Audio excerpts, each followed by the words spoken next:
पहला प्रश्न,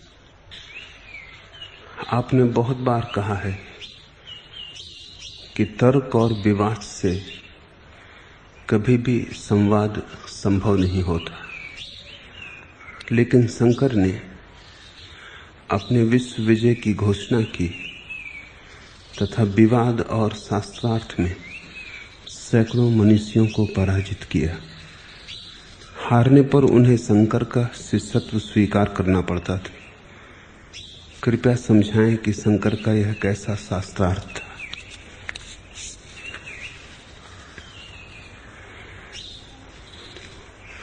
तर्क और विवाद, तर्क और खंडन से न तो कभी कोई संवाद हुआ है न हो सकता है। संवाद का अर्थ है दो हृदयों की बातचीत। विवाद से अर्थ है दो बुद्धियों का टकराव। संवाद से अर्थ है दो व्यक्तियों का मिलन। विवाद से अर्थ है दो व्यक्तियों का संघर्ष। संवाद में कोई हारता नहीं, दोनों जीत जाते हैं। विवाद में कोई जीतता नहीं, दोनों हार जाते हैं।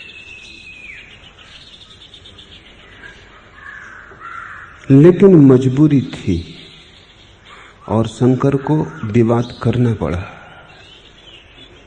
क्योंकि विवाद के पूर्व संवाद का कोई उपाय ही न था।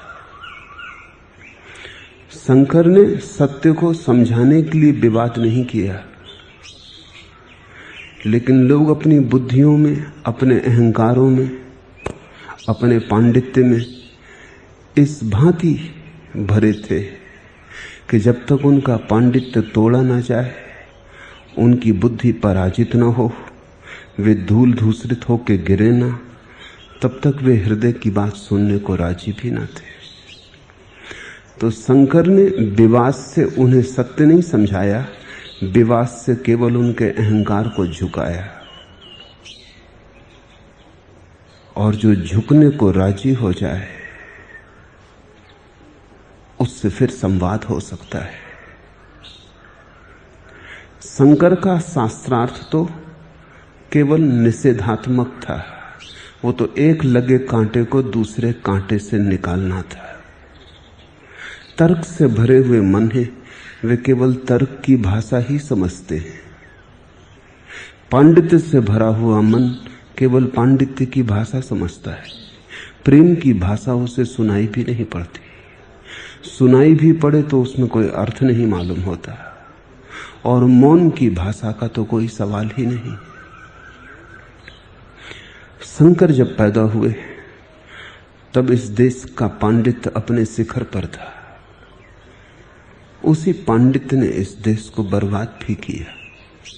ये देश खोपड़ी में अटक गया और हृदय तक जाने के इसके द्वार बंद हो गए। गर्दनें काटनी जरूरी थी, अन्यथा हृदय तक आने का कोई उपाय न था। और बीमारी इतनी भयंकर हो गई थी कि औषधि काम नहीं कर सकती थी। शल्य चिकित्सा जरूरी थी, ऑपरेशन जरूरी था। काटे बिना कोई उपाय न था। मलहम पट्टी से इलाज होने वाला न था। बीमारी काफी दूर आगे निकल जा चुकी थी। तो शंकर को विवाद करना पड़ा। वो मजबूरी थी। शंकर विवादी नहीं है। शंकर और विवादी हो ये संभव ही नहीं है। शंकर का रस तर्क में नहीं है, अन्यथा वो भज गोविंदम जैसा गीत ना गाएं। उनके प्राण तो भजन गाने को बने थे। शंकर को ठीक अवसर मिलता तो वो नाचते। समय परिपक्व होता, लोग हृदय की भाषा समझते, तो शंकर ने तर्क किया ही ना होता। लेकिन देश बीमार था। पांडित्य अपनी आखिरी अवस्था में था। लोगों के सिर भारी थे, उनका बोझ उतारना जरूरी था। और पंडित केवल तर्क ही समझ सकता था। तर्क से पराजित हो, तर्क से हारे तो शायद राजी हो हृदय की भाषा सुनने को। झुकाया शंकर ने लोगों को। और ध्यान रखना, जिसने सत्य को जाना हो वो तर्क का भी उपयोग कर सकता है हितकर दिशा में। जिसने सत्य को न जाना हो उसके हाथ में तो तर्क का उपयोग खतरनाक है। जिसने सत्य को न जाना हो उसके लिए तर्क ही सब कुछ हो जाता है, साध्य। जिसने सत्य को जाना हो वो तर्क को भी सत्य की सेवा में संलग्न कर देता है। जिसने सत्य को जाना हो वो तर्क को अनुचर बना लेता है। सत्य तर्क पर भी सवारी कर सकता है। साधारणतः तर्क छोटे बच्चों के हाथ में पड़ गई तलवार है। उससे वे दूसरों को भी नुकसान पहुंचाते हैं और अंततः अपने को भी नुकसान पहुंचाएंगे। लेकिन ज्ञानी के हाथ में तर्क, समझदार के हाथ में तलवार है। उससे किसी को नुकसान न पहुंचेगा। हाँ, दुर्घटना के क्षणों में किसी की रक्षा हो सकती है। शंकर ने तर्क का सम्यक उपयोग किया। जहर भी औषधि बन जाता है समझदार के हाथ में। जहर जहर नहीं है, अगर समझदारी हो तो उसका भी उपयोग हो सकता है। और शंकर ने बहुमूल्य उपयोग किया। देश में एक कोने से लेकर दूसरे कोने तक वे घूमे और जहां जहां उन्हें लगा कि कोई रुग्ण चित्त बुद्धि में अटक गया है और हृदय की भाषा विस्मृत हो गई है, जहां जहां उन्हें लगा कोई प्रतिभा शब्दों में उलझ गई है और शून्य के फूल तक पहुंचने का द्वार बंद हो गया है, जहां जहां उन्हें लगा कि कोई शास्त्र में दब गया है और छटपटा रहा है, वहीं वहीं उन्होंने विवाद किया, तर्क का उपयोग किया, शास्त्रार्थ किया। ये सिर्फ भूमिका है। जैसे ही कोई शास्त्रार्थ में हारा, वैसे ही शंकर ने उसे शिष्यत्व में नियोजित किया। वो दूसरी बात मूल्यवान है, असली बात वही है। तर्क में जैसे ही कोई हारा, उसकी हार का उन्होंने उपयोग कर लिया। उस हार के क्षण में जब अहंकार बिखरा, चौंका व्यक्ति, तर्क काम न आए, बुद्धि ने साथ ना दिया, असहाय हुआ, डूबने लगा। शंकर ने दूसरी नाव सामने कर दी कि तर्क की नाव डूबती है, डूबने दो, मेरे पास और भी नाव है, हृदय की नाव, प्रेम की, भक्ति की। ऐसे ही क्षणों में उन्होंने गाया होगा, भज गोविंदम, भज गोविंदम, भज गोविंदम मूढ़ मते। ये मूढ़ पंडितों से ही कहा है उन्होंने। अगर तुम ठीक से समझो तो शास्त्रार्थ किया ताकि तुम्हारी मूढ़ता काटी जा सके। कटते ही, भ्रम टूटते ही उस संधि का उन्होंने उपयोग कर लिया जब तुम क्षण भर को निर्भर होते हो और जब तुम्हें खुला आकाश दिखाई पड़ता है, बादल हट गए होते, उसका उन्होंने उपयोग कर लिया। शंकर ने विवाद से सत्य को नहीं समझाया, विवाद से केवल बादल छाटे, हटाए, ताकि सत्य का सूरज दिखाई पड़ सके। सत्य को तो सिद्ध करने की कोई जरूरत ही नहीं, सत्य तो स्वयं सिद्ध है। और ध्यान रखना, जिसे सिद्ध करना पड़े तर्क से, उसे तर्क से ही असिद्ध भी किया जा सकता है। तर्क का कोई बल थोड़ी है, तर्क तो खेल है। ऐसी कोई भी चीज नहीं जो तर्क से सिद्ध की गई हो और तर्क से ही तोड़ी ना जा सके। तर्क तो वकील है, तर्क तो वैश्या है, उसका किसी से कुछ लगाव नहीं, वो तो दोनों तरफ हो सकता है। कोई भी तर्क ले लें, वो अपने विपरीत भी उतना ही बलशाली है। तलवार को कोई प्रयोजन थोड़ी होता है किसके हाथ में है, किसी के हाथ में हो, जिसके हाथ में हो वहीं से काटती। तुम्हारी तलवार भी दुश्मन के हाथ में पड़ के तुम्हारी गर्दन को काट सकती। तुम ये न कह सकोगे कि मेरी तलवार और मुझे ही काटती। तलवार किसी की नहीं है, तर्क भी किसी का नहीं है। इसलिए तर्क पर जिन्होंने भरोसा किया, एक न एक दिन वो पाएंगे कि कागज की नाव में सवार थे। एक न एक दिन वो पाएंगे कि जिस तर्क के सहारे खड़े थे उसी तर्क ने गिराया। तुम अगर मानते हो ईश्वर को तो तुम कहते हो कोई बनाने वाला होना चाहिए संसार का।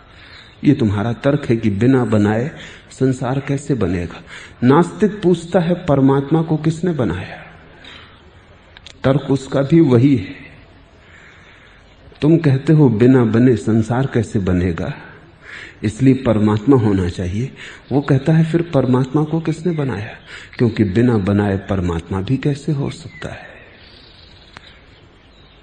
वही पूछ रहा है, कुछ भेद नहीं है तुम्हारे उसके तर्क में।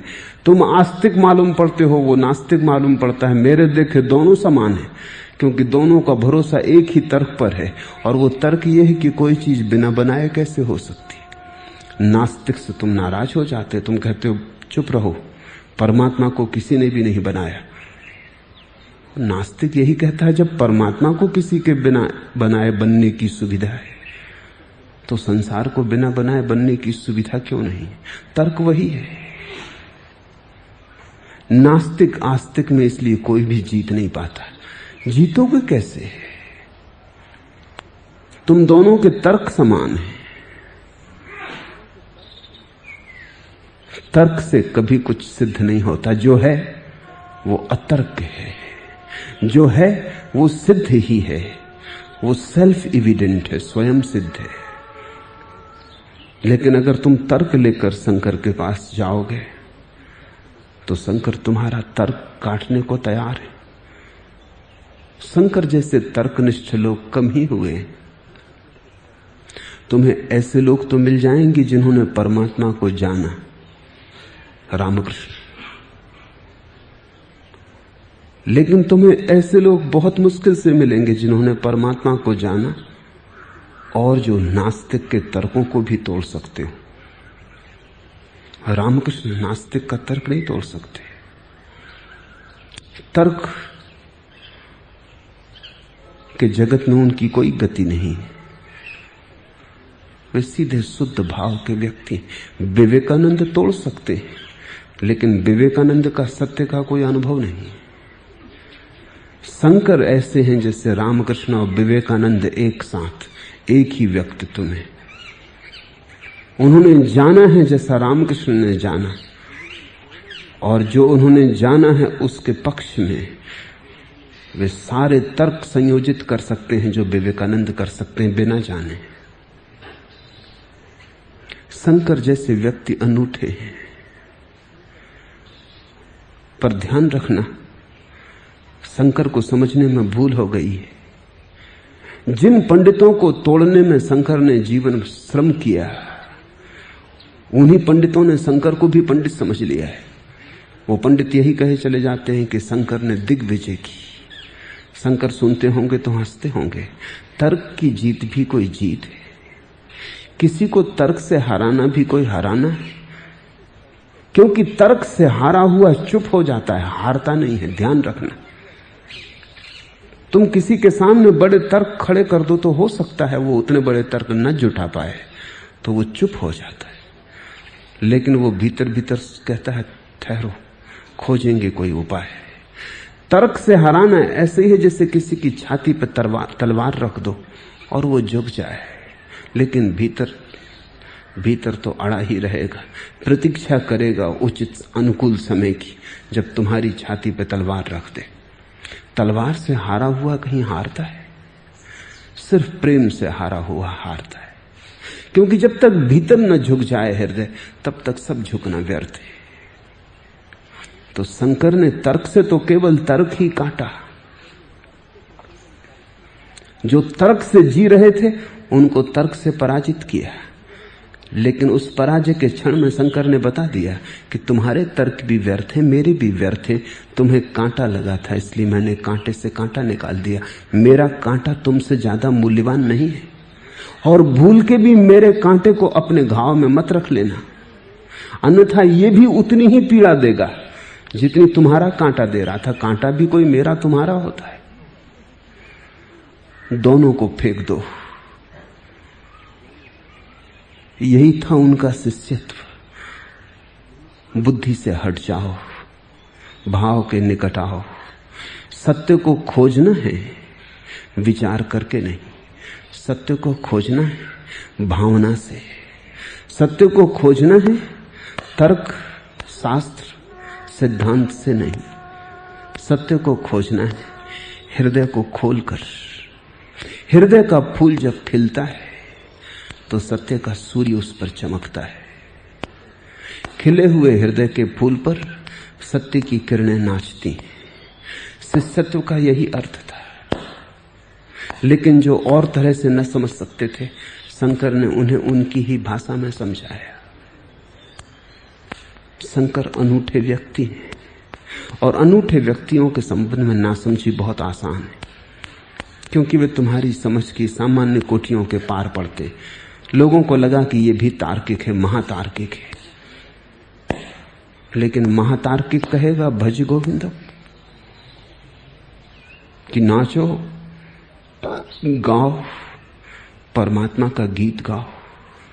तार्किक कहेगा, महातार्किक कहेगा, संभव नहीं है। ये तो बड़ी ही गहन हृदय से उठी हुई वाणी। ये तो कोई परमात्मा का प्रेमी कह सकता है, तार्किक नहीं। इसे स्मरण रखो। आपने बहुत बार कहा कि तर्क और विवाद से कभी संवाद संभव नहीं होता, कभी संभव नहीं होता। तर्क और विवाद से शंकर ने संवाद की भूमि साफ की।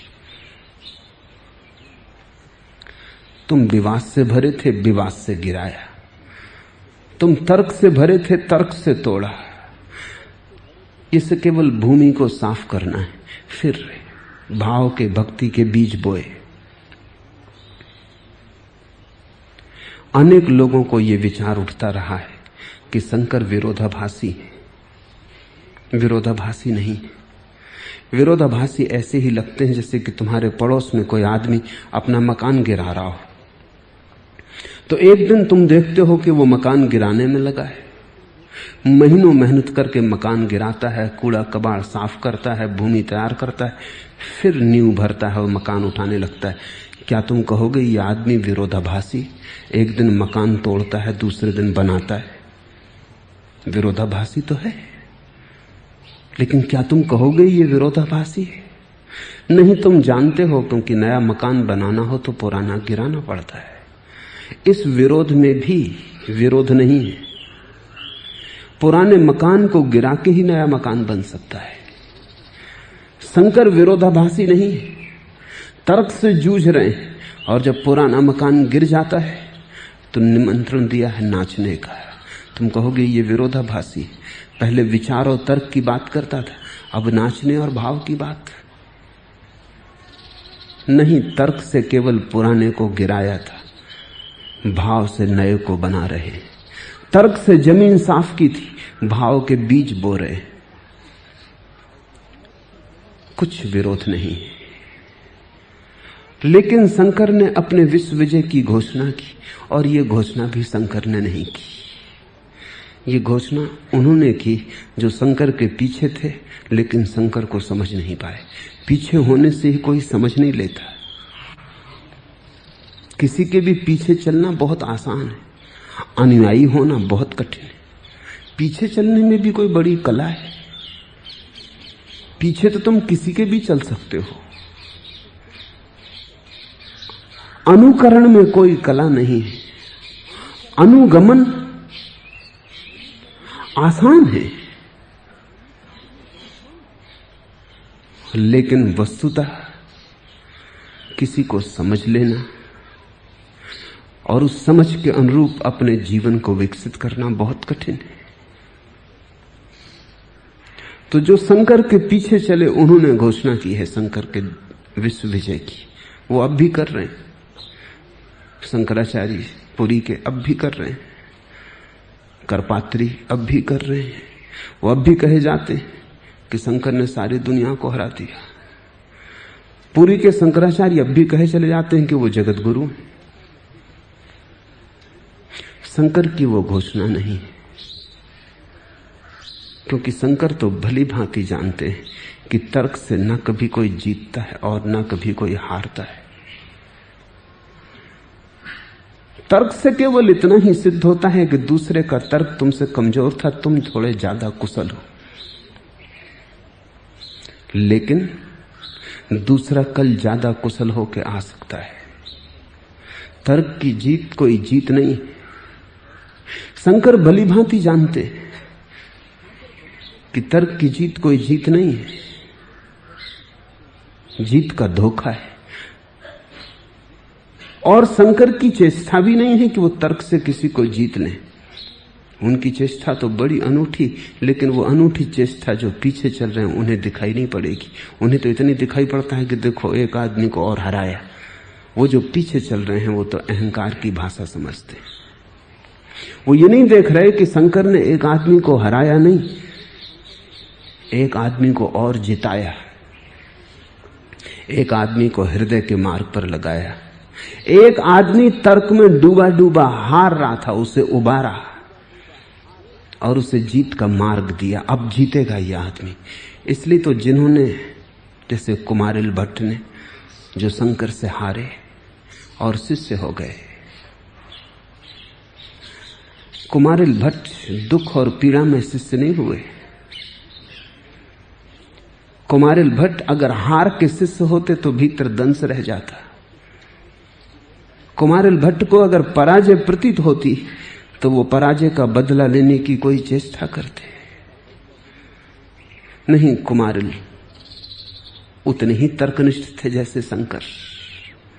शंकर से विवाद में कुमारिल को एक बात स्पष्ट दिखाई पड़ गई, तर्क व्यर्थ है। शंकर नहीं जीते, कुमारिल नहीं हारे, तर्क हारा, भाव जीता। इसे थोड़ा समझने की कोशिश करनी जरूरी है। शंकर से विवाद करते करते, कुशल खिलाड़ी के साथ खेलते खेलते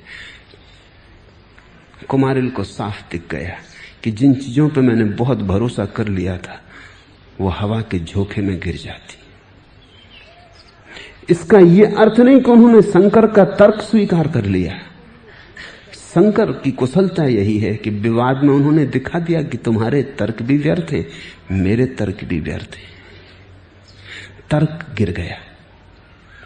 न कुमारिल हारे न शंकर जीते, तर्क हारा। और चूंकि वो हार शंकर के माध्यम से आई तर्क की, कुमारिल झुके और शंकर के चरणों में गिर पड़े। और ये बड़ा माधुरी से भरे हुए विवाद थे, बड़े प्रेम से भरे हुए विवाद थे।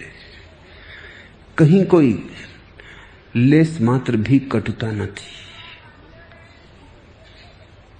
कोई दुश्मन की तरह नहीं लड़ रहे थे। जैसे दो व्यक्ति शतरंज खेलते, वैसे तर्क की पूरी सेना खड़ी की थी। दांव पर लगा दिया था जो भी बुद्धि में था, लेकिन शंकर हर एक चीज को काटते चले गए। उन्होंने काट काट के जो अपना तर्क था वो विरोधी के मन में नहीं रखा, वो केवल काटते चले गए। खाली जगह छूट गई। उस खाली जगह में शिष्यत्व उभरा। विरोधी ने देखा कि सामने जो खड़ा है वो कोई सिद्धांत लेकर नहीं आया है, सत्य लेकर आया है। विरोधी ने देखा कि मेरे सब तर्क तोड़ दिए, लेकिन कोई दूसरा तर्क उनकी जगह स्थापित करने को नहीं दिया है। रिक्त स्थान छूट गया, अंतराल है, खाली है, शून्य है। ये अवस्था ध्यान की बन गई। इस ध्यान के क्षण में वो झुका। ध्यान रखना, वो कोई शंकर के प्रति झुक रहा है ये भी तुम मत समझना। वो शंकर में जो सत्य प्रकट हुआ उसके प्रति झुक रहा है। शंकर तो सिर्फ एक प्रतिमा है, एक प्रतीक है। वो जो सत्य सामने आया है उसके प्रति झुक रहा है, और झुक रहा है क्योंकि जगाया।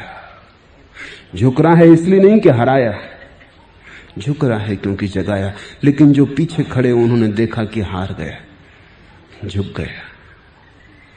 उन पीछे चलने वालों ने घोषणा की कि शंकर की दिग्विजय हो गई, सारे संसार को हरा दिया।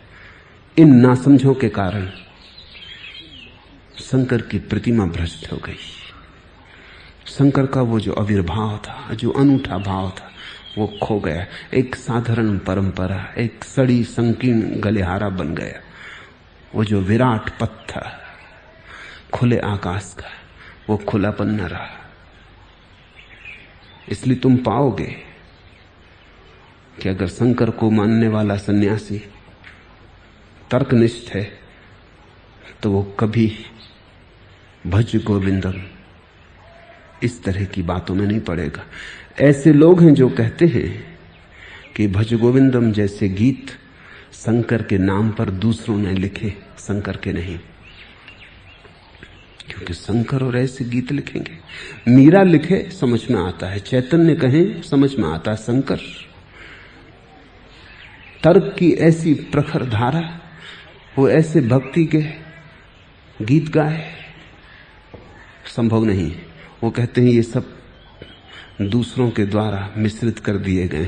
शंकर की प्रतिष्ठा और नाम का लाभ उठाया है, वो इन गीतों को अलग काट देते। वो तो केवल उन्हीं तर्कों पर भरोसा करते जिनका कोई भी मूल्य नहीं है। शंकर ने तर्क दिए कि पुराना भवन गिरे, और फिर गीत बोए कि नया भवन उठे। उनकी प्रक्रिया को तुम विरोधाभासी मत मान लेना, अन्यथा तुम शंकर को समझ ही ना पाओगे।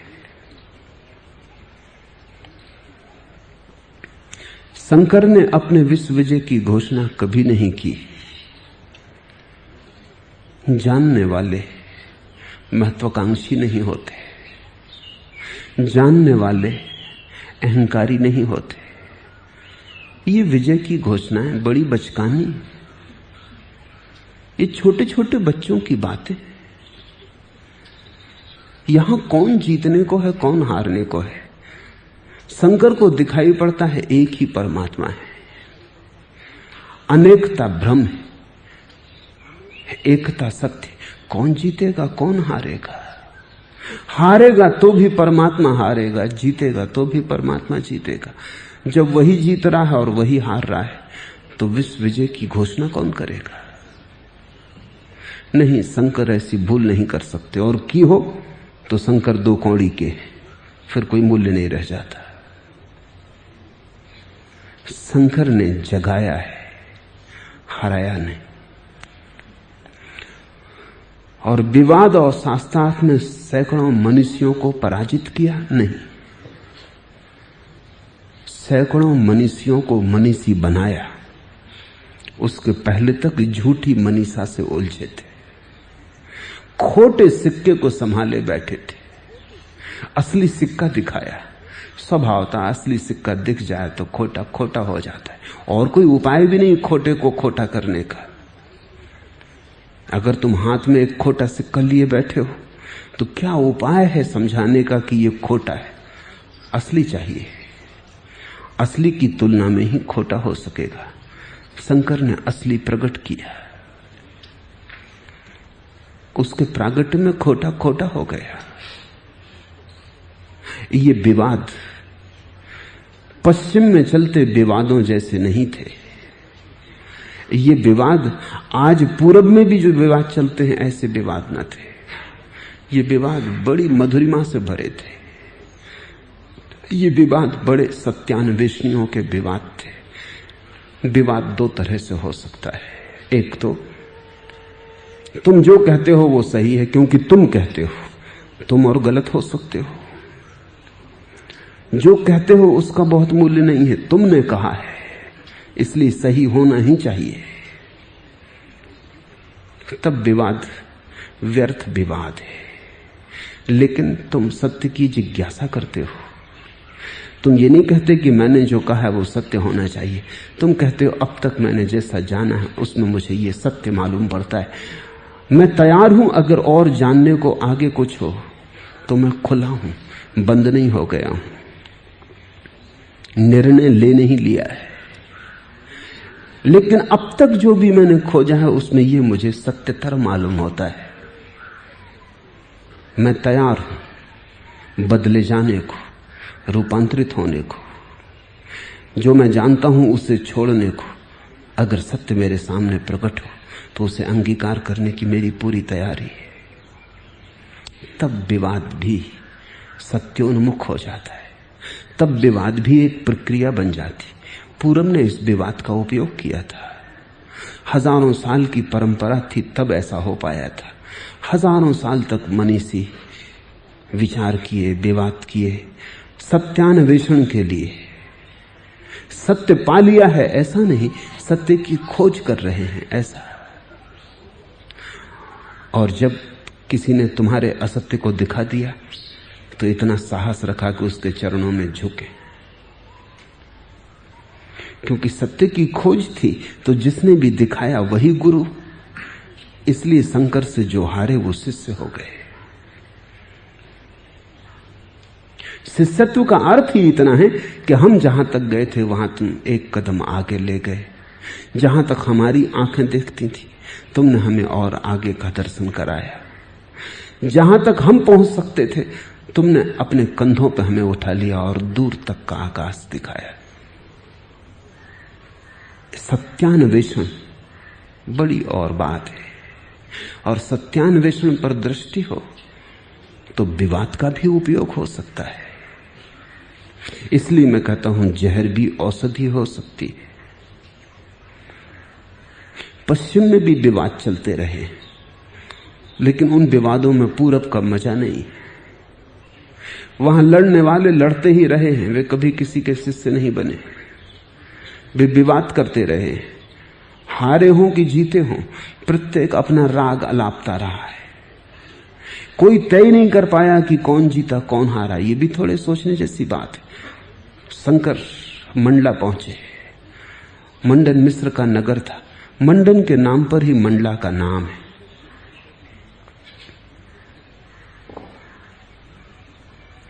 गांव में प्रवेश पर उन्होंने कुएं पर पानी भरती स्त्रियों से पूछा कि मंडन मिस्र का घर कहां है। वो हंसने लगी। उन्होंने कहा यह भी कोई पूछने की बात है, तुम पहचान ही लोगे, उस घर की हवा बता देगी। उस घर के सामने टंगे तोते भी उपनिषद के वचन बोलते हैं। उस घर के पास की हवा पुरातन है, प्राचीन है, पावन है। ये कोई पूछने की बात है। स्त्रियां हंसने लगी। उन्होंने कहा अजनबी तुम जाओ, वो घर तुम्हें अपने आप बुला लेगा। उस घर को कोई पूछता है? शंकर उस द्वार पर पहुंचे। बात सच थी। पक्षी द्वार पर बैठे गीत गा रहे थे जिनमें उपनिषद और वेदों के वचन थे।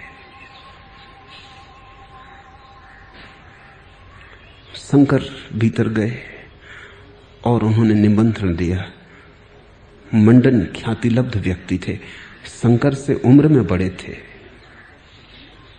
शंकर से ज्यादा उनका यश था, शंकर से ज्यादा उनके शिष्य थे।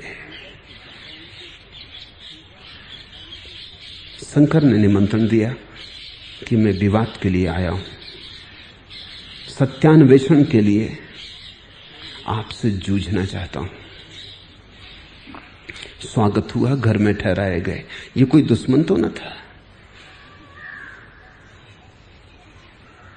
मंडन ने कहा तुम युवा हो, इसलिए हम समतुल नहीं। मेरा अनुभव बहुत है, तुम अभी जवान हो। शंकर की उम्र कोई 30 साल रही होगी, मंडन कोई 50 पार कर चुके थे। मैं तुम्हारे पिता की उम्र का हूं, इसलिए ये लड़ाई समतुल नहीं है। तो मैं तुम्हें एक सुविधा देता हूं, न्यायाधीश तुम चुन लो। कौन निर्णय करेगा कौन जीता कौन हारा? तुम अभी जवान हो, तो तुम चुन लो, जो भी तुम ठीक समझो वो निर्णय देगा। ये बड़े प्रेम की लड़ाई थी, कोई झगड़ा न था। बूढ़े ने ज्यादा सुविधा दी जवान को, बेटी की तरह स्वागत किया। शंकर ने बहुत खोजा, लेकिन कोई जो मंडन की प्रतिष्ठा का हो उसी को न्यायाधीश बनाया जा सकता है। मंडन की पत्नी के सिवा कोई समझ में ना आया, तो कहा कि आपकी पत्नी, भारती उसका नाम था, वो वही निर्णय करे। ये कोई झगड़ा था? इसको तुम झगड़े की भाषा में समझ सकते हो, क्योंकि पत्नी अगर निर्णय करेगी तो पति की तरफ झुक सकती है। ये डर बिल्कुल स्वाभाविक होना चाहिए अगर विवाद दुश्मनी का हो, लेकिन विवाद बड़े प्रेम का था, सत्यान्वेषण का था। पत्नी निर्णायक बनी और विवाद के बाद पत्नी ने निर्णय दिया कि मंडन हार गए, शंकर जीत गए। लेकिन पत्नी ने कहा रुको, यह हार अभी अधूरी, क्योंकि मैं अर्धांग। तुमने अभी आधे मंडन को जीता, अब तो मुझसे विवाद करना पड़ेगा। ये बात बड़ी मजाक की थी, लेकिन बड़ी मधुर थी, बात तो ठीक थी। शंकर भी इंकार न कर सके, क्योंकि पत्नी अर्धांग है तो अभी आधे मंडन हारे, अब ये झंझट हो गई। पत्नी ने निर्णय तो दे दिया कि मंडन हार गए। जिस पत्नी ने यह निर्णय दिया होगा वो भी अनूठी रही होगी, क्योंकि पति को हराना इतना आसान। लेकिन उसने कहा कि एक बात रह गई अधूरी, तुम्हें मुझे भी हराना पड़ेगा। शंकर ने स्वीकार किया विवाद को, और भारती ने जो सवाल पूछे शंकर मुश्किल में पड़ गए, क्योंकि उसने कोई ब्रह्म ज्ञान की बात न पूछी। वो तो समझ गई, इस विवाद को देख लिया था कि मंडन हार गए।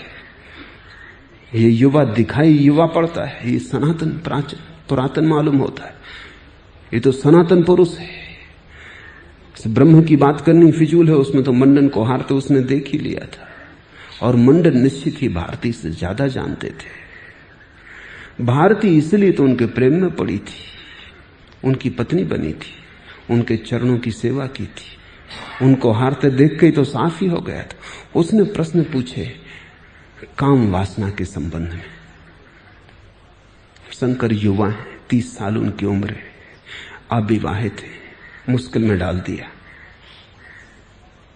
शंकर ने कहा 6 महीने की सुविधा चाहिए, क्योंकि मैं तो अविवाहित हूं, ब्रह्मचारी हूं, प्रेम जाना नहीं, काम जाना नहीं। तो अभी जो भी उत्तर दूंगा वो अनुभव से आए हुए न होंगे, और अनुभव से जो उत्तर ना आए वो भी कहीं सार्थक हो सकता है। शास्त्र मैंने पढ़े। शंकर ने कहा कि जैसे मंडन ने शास्त्रों से पढ़ के ब्रह्म के संबंध में बातें की और हारे, ऐसा ही अगर मैं काम वासना के संबंध में बातें करूंगा वो शास्त्रों की होंगी, और पक्का है कि मैं हारूंगा, तू जीत जाएगी। तू जानती, हमने केवल सुना है, हमारा ज्ञान शास्त्रीय है, तेरा अनुभव का है। 6 महीने का वक्त चाहिए ताकि मैं भी अनुभव लेकर लौट आऊं। ये विवाद बड़े प्रेमपूर्ण थे। भारती ने कहा ये बिल्कुल उचित है, तुम 6 महीने की छुट्टी पर हो, तुम जाओ और अनुभव करके लौट आओ। कहानी बड़ी अजीब है। शंकर बड़ी दुविधा में पड़ गए। ब्रह्मचर्य का व्रत लिया है, गुरु को वचन दिया है, अब जाके विवाह करें या कोई स्त्री खोजें तो सारा जीवन का ढांचा बदल जाए।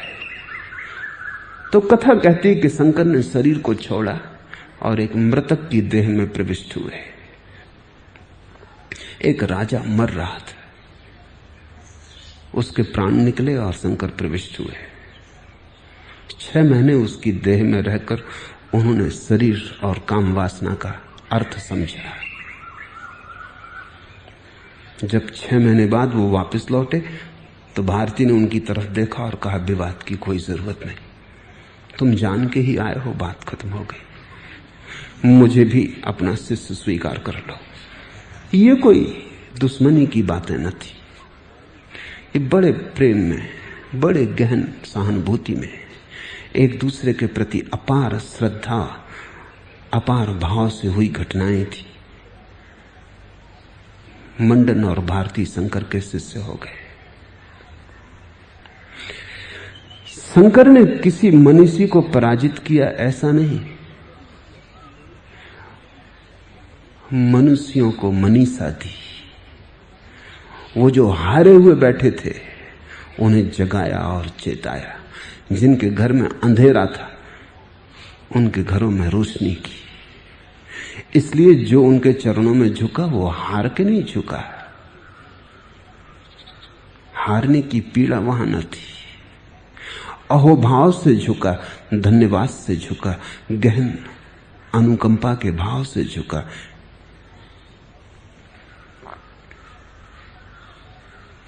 और हारने पर उन्हें शंकर का शिष्यत्व स्वीकार करना पड़ता था, ऐसा मत कहो, करना पड़ता था। हम अहंकार की भाषा से बच नहीं पाते। अगर इंकार भी करते शंकर, तो भी वे शिष्यत्व स्वीकार करते। करना पड़ता था, किया, अहोभाव से किया, नाचते हुए किया। वो झुकना कोई हार का झुकना न था, वो झुकना तो बड़ी समझ में हुआ था। वो समर्पण था, पराजय न थी। उस झुकने में वे आनंदित हुए थे। उस झुकने में पहली बार वे प्रतिष्ठित हुए थे। उस झुकने में उन्होंने पहली बार जाना जीवन का अर्थ, परमात्मा की पहली झलक पाई। उन चरणों में उन्हें परमात्मा के चरण मिले। नहीं झुकना पड़ा, इस तरह की व्यवस्था के शब्दोपयोग मत करो। वे झुके अहोभाव से, परम आनंद से, गहन कृतज्ञता से।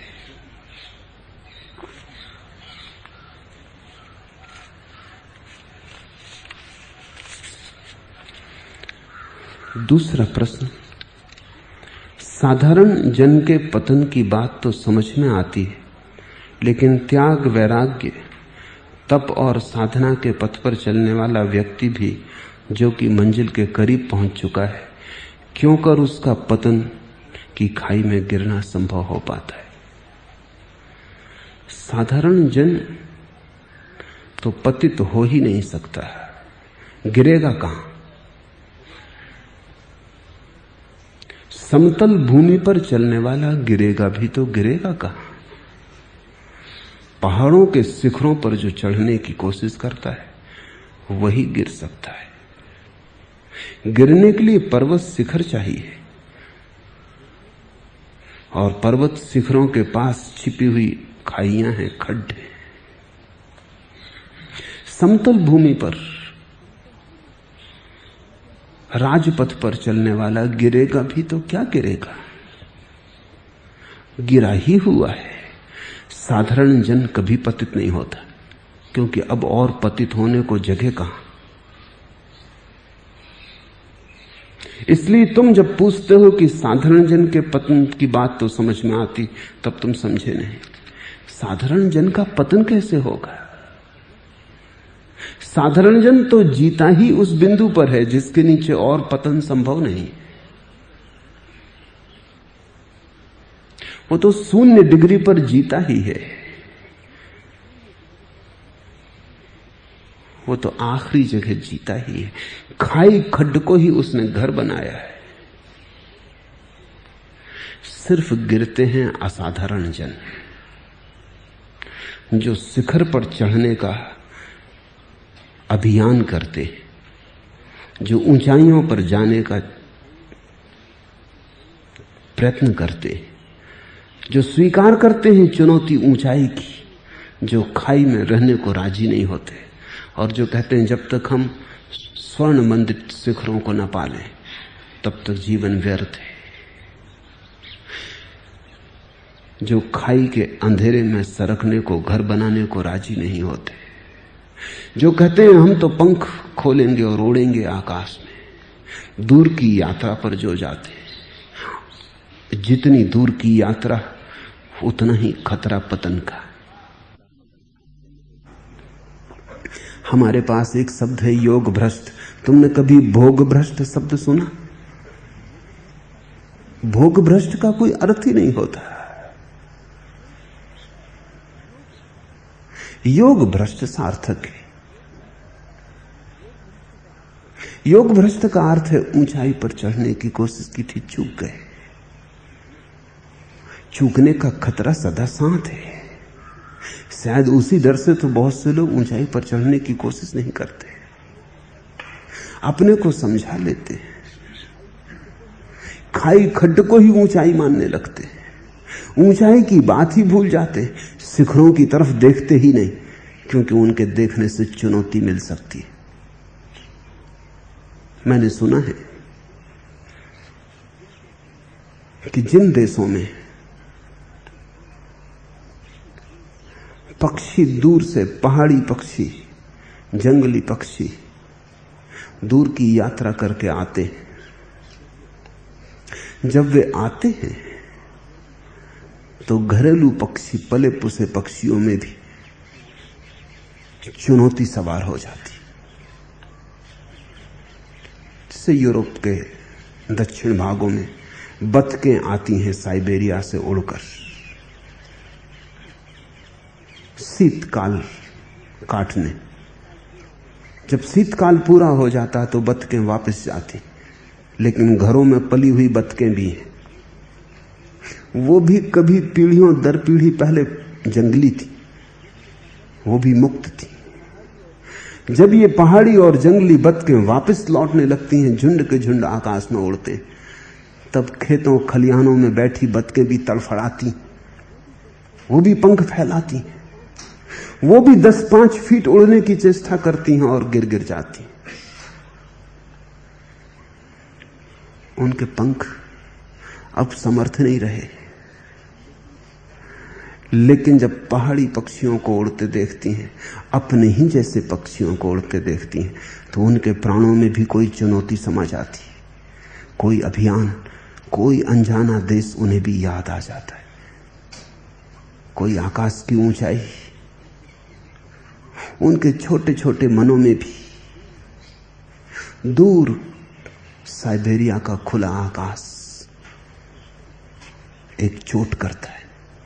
यद्यपि वे गिर पड़ती हैं, वापस अपने खेतों खलिहानों में फिर दौड़ने लगती हैं, लेकिन एक बार चेष्टा करती हैं। जब कभी कोई बुद्ध, कोई शंकर तुम्हारे बीच से गुजरता है, तब तुम भी अपने खेत खलिहानों में थोड़े तड़फड़ाते हो, तुम भी थोड़े पंख मारते हो, क्योंकि उसकी मौजूदगी तुम्हें खबर देती, उसकी मौजूदगी तुम्हारे भीतर भी किसी सोए स्वर को जगा देती। तुम भी पहचानते हो कि ये तो मेरी भी नियति है, ये अभियान मेरा भी है, इतनी ही ऊंचाइयों पर मैं भी उड़ सकता हूं। लेकिन फिर तड़फड़ा के गिर जाते हो, फिर भूल जाते हो, या तुम में जो बहुत चालाक है वो कहेंगे ये बात हो ही नहीं सकती। वो बुद्ध की तरफ देखते ही नहीं, वो पीठ ही किए रहते हैं। वो बुद्ध के संबंध में अफवाहें सुनते हैं, बुद्ध को सीधा नहीं देखते। वो आंख से आंख नहीं मिलाते, क्योंकि आंख मिलाने में खतरा है। वो अपनी दुकानों पे बैठे रहते हैं, वो कहते हैं ये सब बकवास है, कहीं कोई परमात्मा को पाया है कि कहीं कोई ब्रह्म है, ये सब कुछ बेकार है, ये सब लोगों को उलझाने की बातें। या हो सकता है यह आदमी पागल हो गया हो, यह ज्यादा से ज्यादा सुंदर कविता है।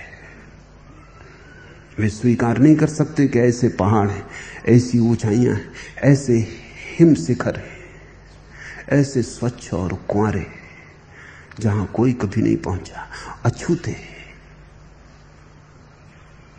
क्योंकि घबराहट है। अगर उनका ख्याल आ गया तो अपने पंखों पर भरोसा नहीं, उड़ सकेंगे, पहुंच सकेंगे, गिर तो ना जाएंगे। उड़ने के साथ ही गिरना जुड़ा है, बढ़ने के साथ ही फिसलना जुड़ा है। जमीन पर सरकने और रेंगने वाले जानवर गिरते नहीं, गिरेंगे कहां? तो ध्यान रखो, ये तो मत कहो कि साधारण जन के पतन की बात समझ में आती। साधारण जन का कभी कोई पतन सुना है तुमने? नहीं। त्याग, वैराग्य, तप और साधना के मार्ग पर चलने वाले व्यक्ति ही, और जितने वे मंजिल के करीब पहुंचने लगते हैं उतना ही खतरा बढ़ता है। मंजिल के जितने करीब आने लगते हैं उतने ही खतरे बढ़ने लगते हैं। तब इंच इंच खतरा है, क्योंकि इंच इंच गिर जाने का सवाल है। जरा से चूके और गिरना हो सकता है, चूक जरा सी, गिरना बहुत बड़ा होता है। भूल छोटी, तुम भी वही भूल करो तो कुछ हर्जा नहीं। महावीर वही भूल करें तो बहुत बुरी तरह गिरेंगे। तुम्हारी भूल से क्या होने वाला है? तुम तो भूलों में ही जी रहे हो। तुम्हारी उन बड़ी भूलों में छोटी मोटी भूलों का तो कोई पता ही नहीं चलता। लेकिन अगर बुद्ध से वही भूल हो, बुद्ध एक गांव से गुजर रहे हैं, आनंद उनके साथ है, वे कुछ बात कर रहे हैं। एक मक्खी आके उनके कंधे पर बैठ गई, उन्होंने उसे उड़ा दिया जैसे कि कोई भी उड़ा दे, फिर रुक गए, सहम गए, जैसे कि कोई बड़ी भूल हो गई हो। फिर उन्होंने हाथ उठाया, होशपूर्वक कंधे के पास ले गए और मक्खी को उड़ाया जो अब वहां थी ही नहीं। आनंद ने पूछा, आप ये क्या कर रहे हैं? बुद्ध ने कहा, मैंने बेहोशी में उड़ा दी। होशपूर्वक उड़ाना चाहिए,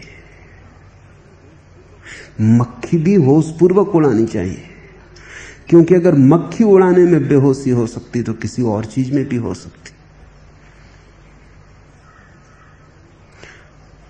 इतनी छोटी सी बात कि मक्खी उड़ाने में बेहोशी की बात करते रहे और मक्खी उड़ा दी।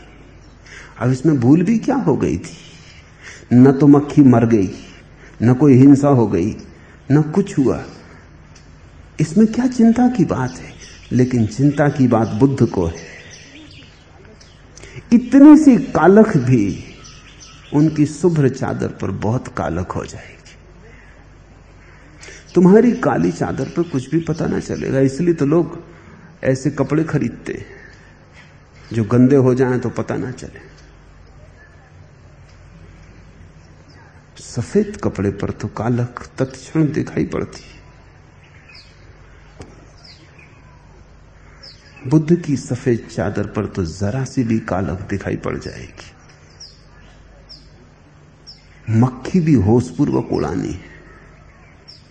बुद्ध रात सोते तो एक ही करवट सोते। आनंद ने पूछा कि कई बार देखता हूं रात में उठ के आप जिस करवट सोते हैं उसी करवट सोए रहते, हाथ जहां रखते हैं पैर पर वहीं रखे रहते, हिलते भी नहीं। क्या रात भर संभल के सोते? कम से कम सोए तो विश्राम से। बुद्ध ने कहा, जिसे जागना हो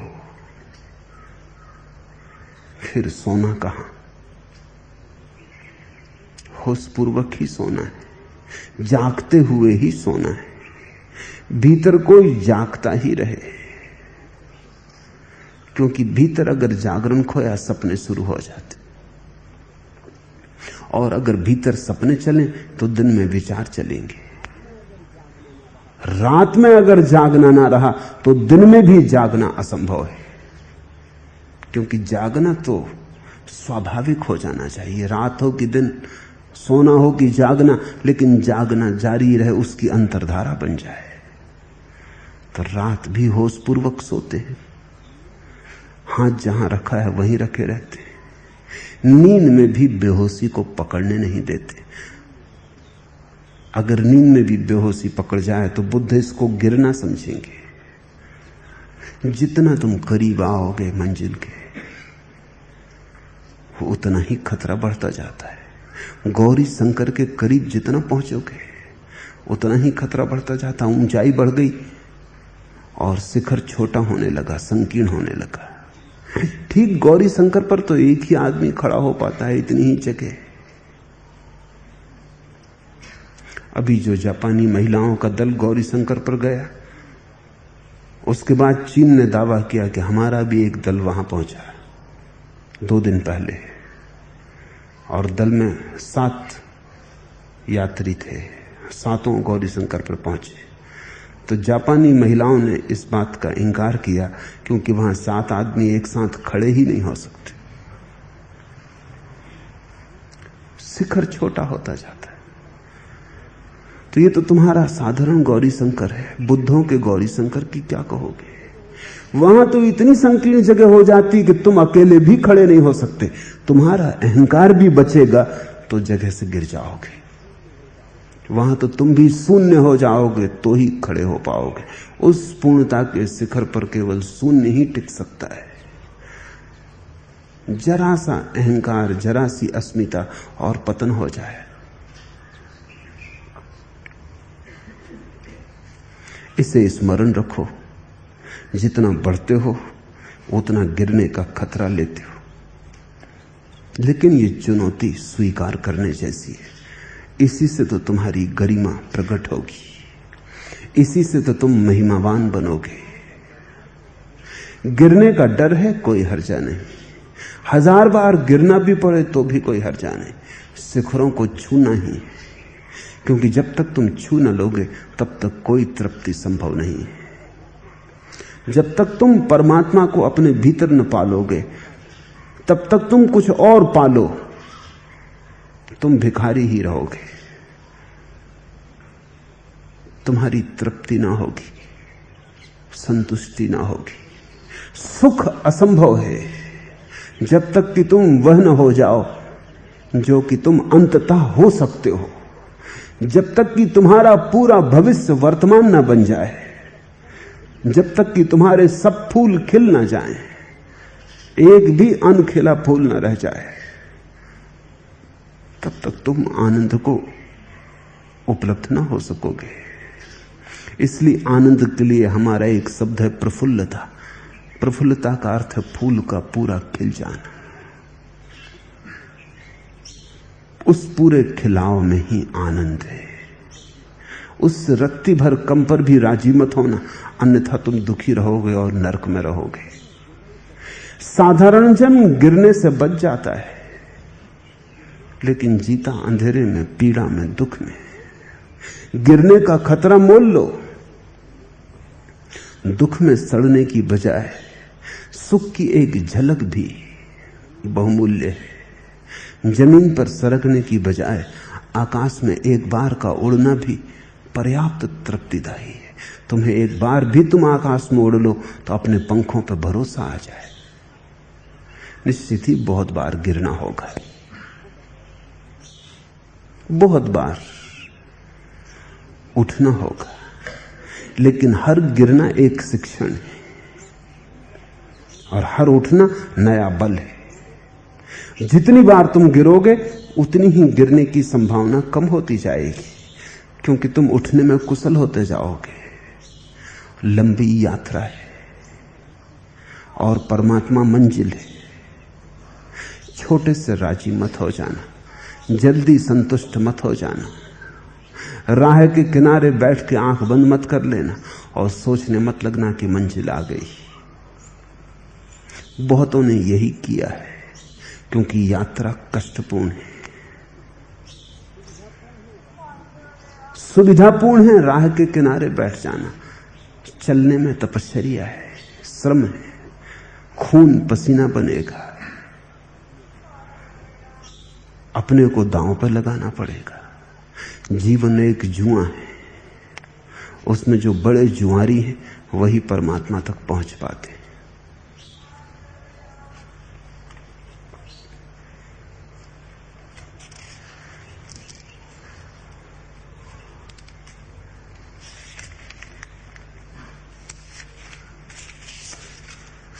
तीसरा प्रश्न,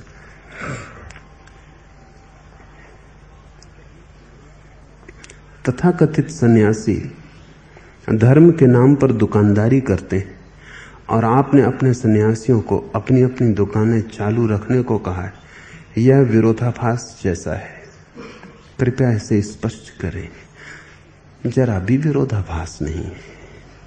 तथाकथित सन्यासी धर्म के नाम पर दुकानदारी करते हैं क्योंकि उनको उनकी दुकान से तोड़ लिया गया है और अभी वे पके न थे। अभी दुकान करने का मन था और मंदिर में बिठा दिए गए। वो मंदिर को दुकान में बदल देते। इसलिए मैं अपने सन्यासियों को उनकी दुकान से नहीं तोड़ता। मैं कहता हूं अगर मंदिर को दुकान में बदलना हो तो बेहतर है दुकान को मंदिर में बदल लेना। मैं उन्हें दुकान से नहीं तोड़ता क्योंकि तोड़े गए सन्यासियों को मैं देख रहा हूं कि उन्होंने मंदिर को दुकान बना लिया है। जब तक तुम्हारे भीतर से दुकान का रस ही न चला जाए, दुकान से तोड़ना व्यर्थ है। और रस ही चला गया हो तो तोड़ने की जरूरत क्या है? तुम दुकान पे बैठे बैठे ही मंदिर बना लोगे। ध्यान रहे, अगर मंदिर दुकान में बदल सकता है तो दुकान मंदिर में क्यों नहीं बदल सकती? दोनों प्रक्रियाएं एक जैसी हैं। मैं दूसरी पर जोर दे रहा हूं कि अगर बदलनी ही हो तो दुकान को मंदिर में बदलना, और अगर अभी दुकान में रस हो तो हर्जा कुछ भी नहीं है, जारी रखना। कम से कम मंदिर तो भ्रष्ट होने से बचेगा।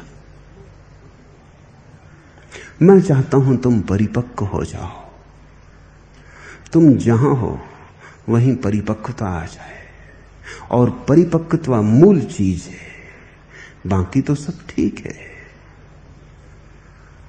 और जीवन में बड़े सवाल हैं। सबसे बड़ा सवाल यही है कि तुम जहां से भी कच्चे हटा लिए जाओगे, तुम वहां से हट तो जाओगे शारीरिक दृष्टि से, मानसिक दृष्टि से कैसे हटोगे?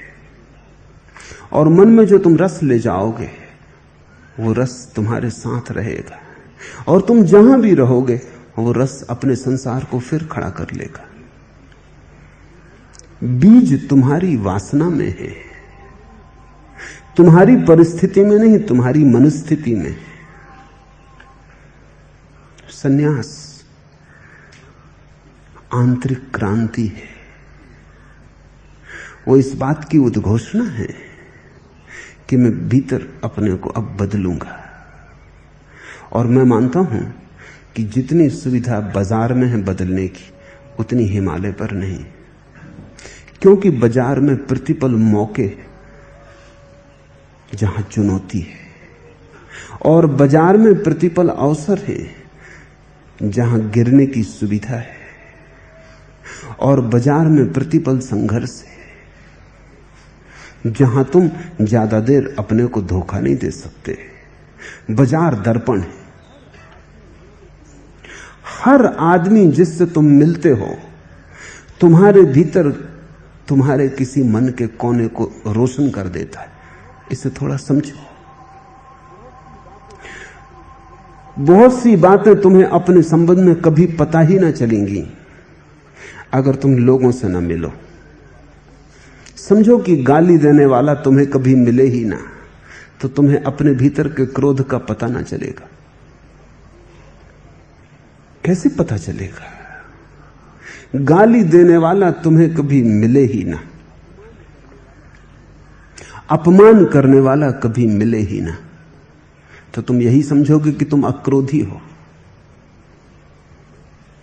गाली देने वाला मिले तब तुम्हारे भीतर के क्रोध का तुम्हें पहली दफे संस्पर्श होगा।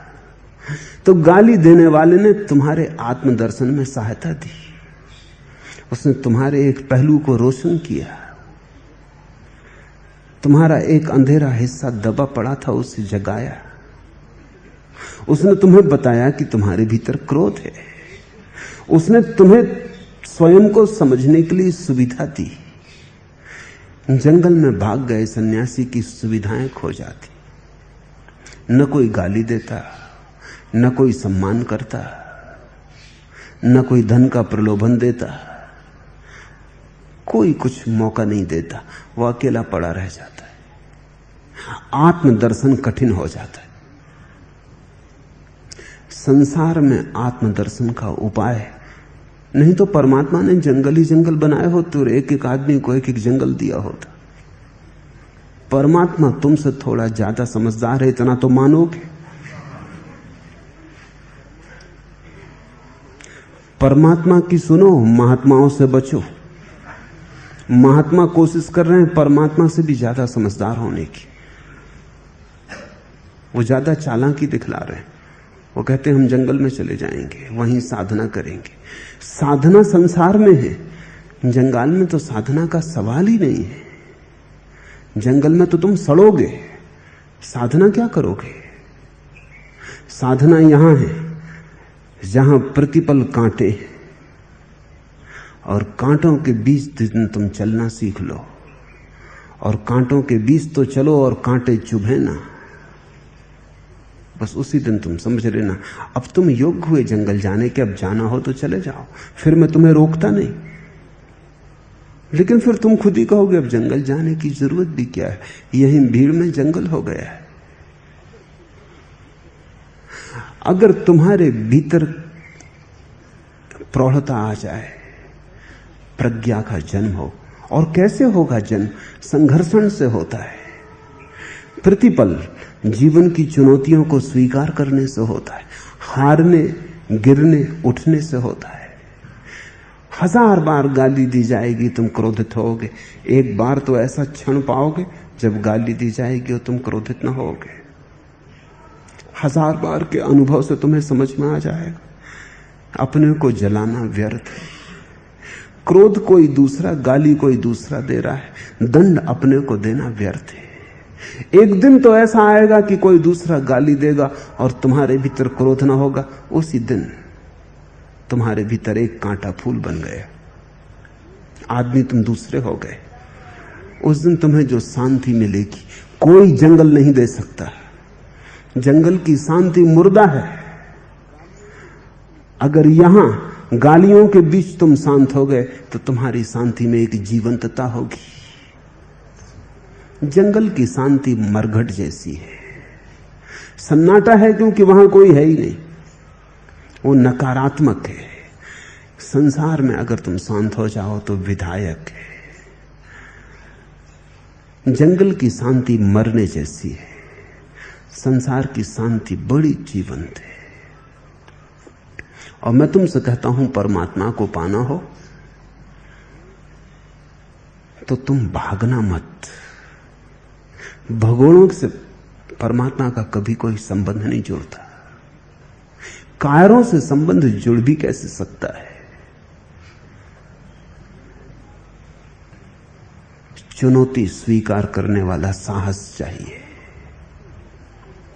माना कि साहस में गिरना भी होता है, चोट भी खानी होती, लेकिन वही मार्ग है, वही एकमात्र मार्ग है, और कोई मार्ग नहीं है। तुमने कभी ख्याल किया बहुत सुविधा संपन्न घरों के बच्चे बुद्धिमान नहीं होते, हो नहीं सकते, चुनौती नहीं। सारे बुद्धिमान बच्चे उन घरों से आते हैं जहां बड़ा संघर्ष करना पड़ता है, जहां छोटी छोटी बात को पाना मुश्किल है। करोड़पतियों के बच्चे अक्सर व्यर्थ होते हैं। हेनरी फोर्ड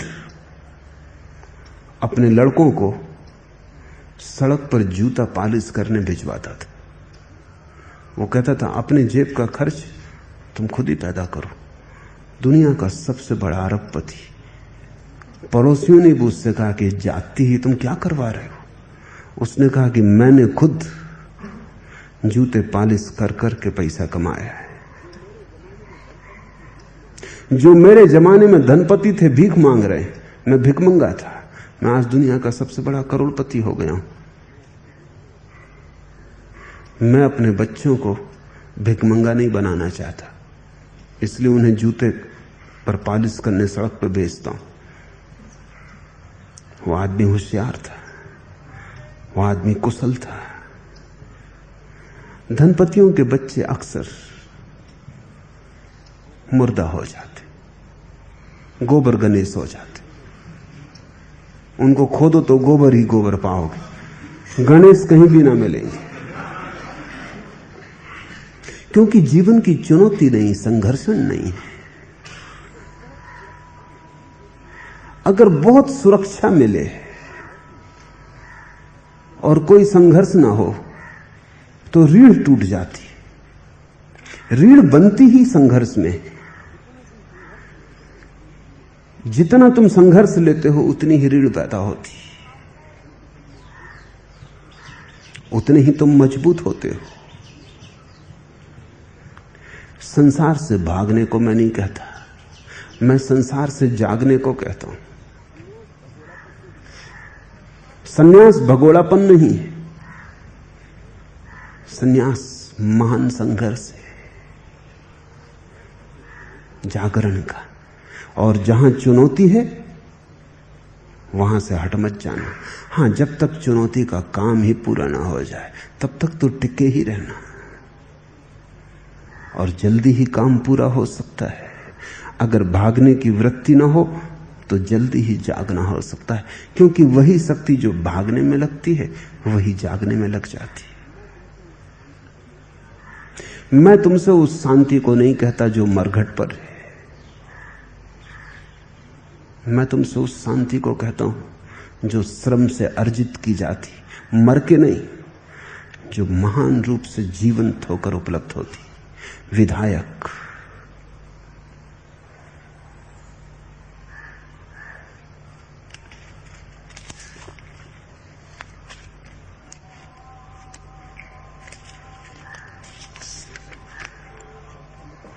चौथा प्रश्न, ऐसा लगता है कि भज गोविंदम वानप्रस्थ अवस्था के लिए कहा गया है, लेकिन आप उसे सबके लिए कह रहे हैं। वानप्रस्थ का अर्थ क्या होता है? वानप्रस्थ का अर्थ होता है जंगल की तरफ मुंह। सभी का है। आज नहीं कल, कल नहीं परसों, उस परम एकांत को खोज लेना है जिसका नाम परमात्मा है। सभी वानप्रस्थ हैं, देर अबेर सभी को उस परम एकांत में प्रवेश करना है, उस भीतर के वन को खोज लेना है। वानप्रस्थ से कोई शारीरिक उम्र का नाता नहीं है, नहीं तो शंकराचार्य को क्या करोगे? 33 साल में तो वो चल ही बसे, तो 33 साल में उसके पहले ही वानप्रस्थ भी हो गए, संन्यास्त भी हो गए। तुम होशियार हो, होशियारी ही तुम्हारा दुख है।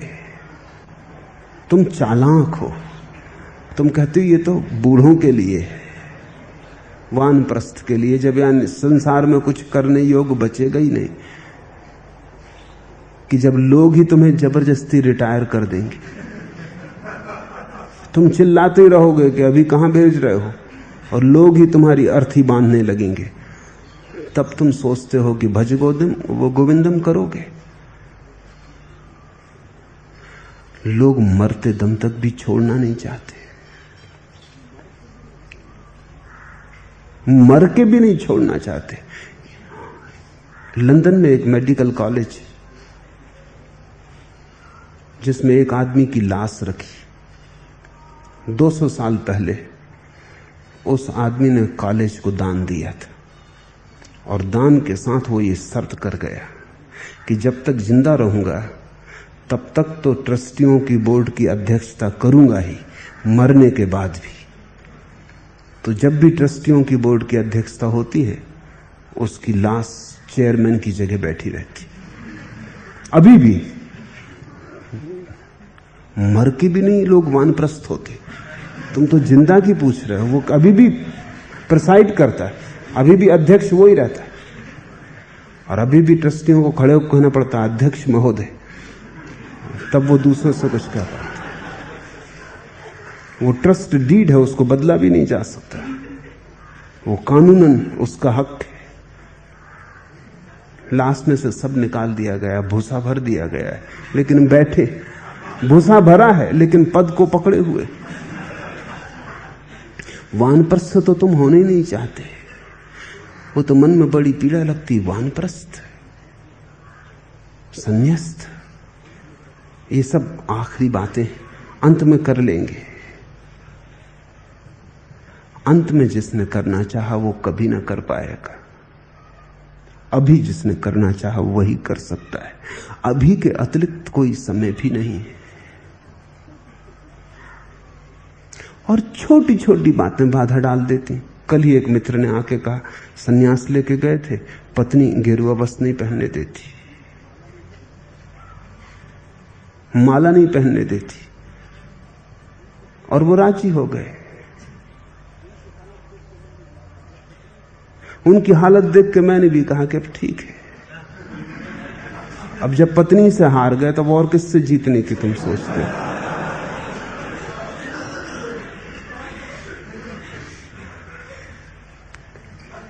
जरा सा भी संघर्षण, जरा सी चुनौती और आदमी बस चारों खाने चित्त।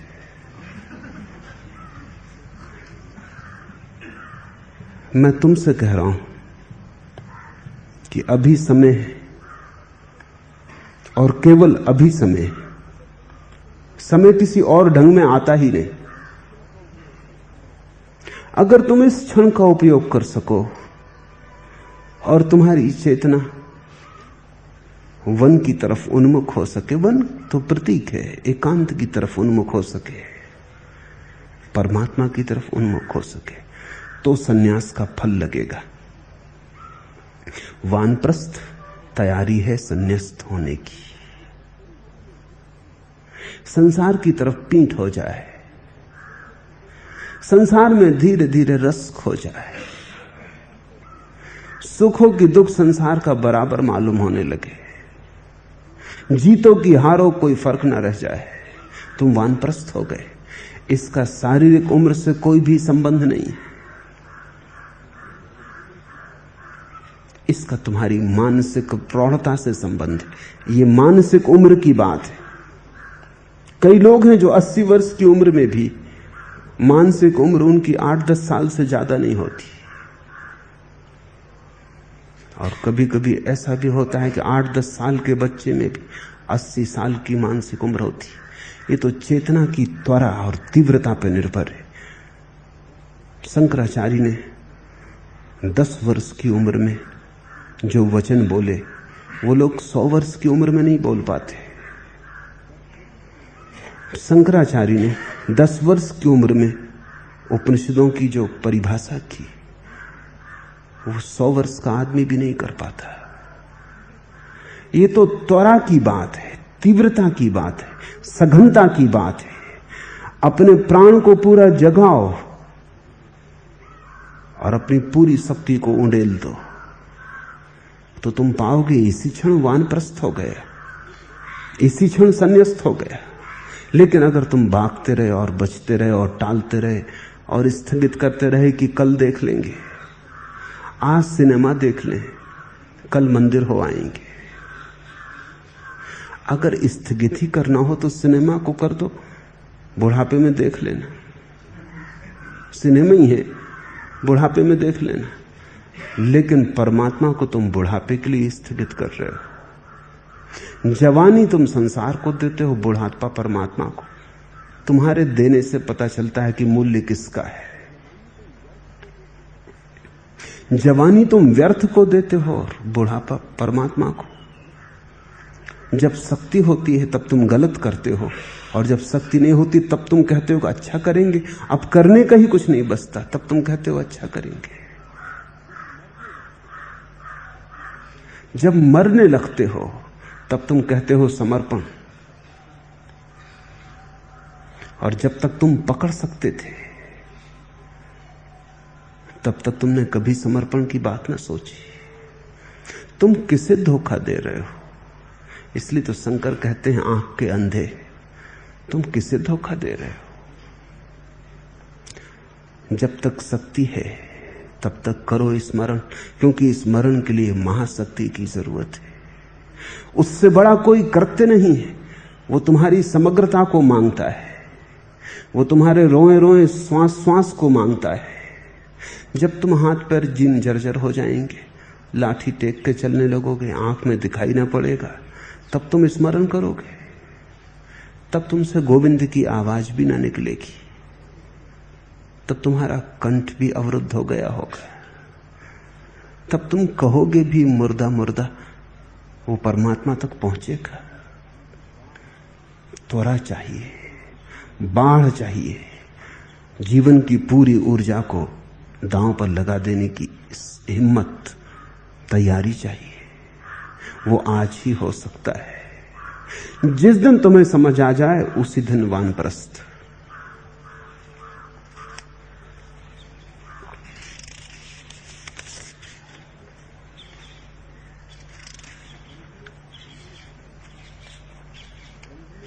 आखिरी प्रश्न, ब्रह्म में रमण करने वाला क्या सचमुच भोग में रत हो सकता है अथवा वह उसका अभिनय करता है? ब्रह्म में रमण करने वाला ही केवल भोग में रत होता है, वही केवल भोगता है परमानंद को, वही भोगता है। बाकी सिर्फ धोखे में ही कि भोग रहे हैं, बाकी तो खोटे सिक्के ढो रहे हैं, भोग के नाम पर दुख भोग रहे हैं। तुम्हारे भोग को अगर सार संक्षिप्त में कहा जाए तो दुख, वही तुमने भोगा है। और क्या भोगा है? कहते तुम हो कि हम सुख भोग रहे हैं, भोगते तुम दुख हो। ब्रह्म ज्ञानी ही केवल भोगता है। तेन तक तेन भुंजी था, जिन्होंने त्यागा उन्होंने ही भोगा। वो परमात्मा को भोगता है। तुम क्षुद्र को भोग रहे हो और क्षुद्र को भोग के महा दुख पा रहे हो। रामकृष्ण के पास एक दिन एक आदमी आया और उनके चरणों में उसने बहुत से रुपए रखे।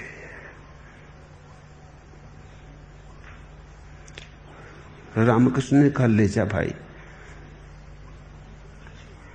उस आदमी ने कहा कि आप महात्यागी, इसका और एक सबूत मिला। रामकृष्ण कहने लगे, महात्यागी तू है, हम नहीं, क्योंकि हम तो परमात्मा को भोग रहे हैं, तू छोड़ रहा है, तू धन बटोर रहा है, हम परमात्मा बटोर रहे हैं। त्यागी कौन है और भोगी कौन है? भोगी हम हैं, त्यागी तू है। कंकड़ पत्थर जो बीन रहा है और हीरों को छोड़ रहा है, उसको भोगी कहोगे या त्यागी? व्यर्थ को जो संभाल रहा है और सार्थक को गंवा रहा है, उसको ही त्यागी कहना चाहिए। ब्रह्म रमण परम भोग है, वो जीवन के परम आनंद में प्रवेश है। उससे बड़ा फिर कोई आनंद नहीं, उसके अतिरिक्त सब दुख है। इसलिए तुम ये तो पूछो ही मत कि ब्रह्म में रमण करने वाला क्या सचमुच भोग में रत हो सकता है। तुम्हारे भोग में रत नहीं हो सकता, क्योंकि तुम्हारा भोग भोग ही नहीं है। वो भोग में ही रत है, लेकिन उसका और ही भोग है। उस भोग को जानने के लिए तुम्हें तुम्हारा अपना भोग खोना पड़े, होश जगाना पड़े। तुम सपने में हो, अभी भोगा तुमने कुछ भी नहीं, केवल भोग के सपने देखे। ब्रह्मज्ञानी को सत्य का भोग उपलब्ध हुआ है, परम भोग उपलब्ध हुआ है। आज इतना।